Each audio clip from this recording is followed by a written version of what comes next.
Hi, thanks for tuning in. It's Kareem, one of the founders here at BodyFly Fitness, and today we'll be going over how to change the resistance settings on your BodyFly.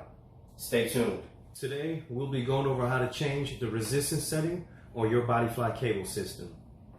On the BodyFly in the front, we have two selectorized knobs that seamlessly allow you to change the resistance setting coming out of the BodyFly. Top knob, it's a simple click, and the weight resistance on the BodyFly cable system has increased from 10 to 20 pounds. Another third click, it has now increased to 30 pounds. And there are two levers on the front of the BodyFly cable systems. So be mindful that if you're using the BodyFly, you want them to be on the same position to get equal resistance settings coming out of the BodyFly cable system.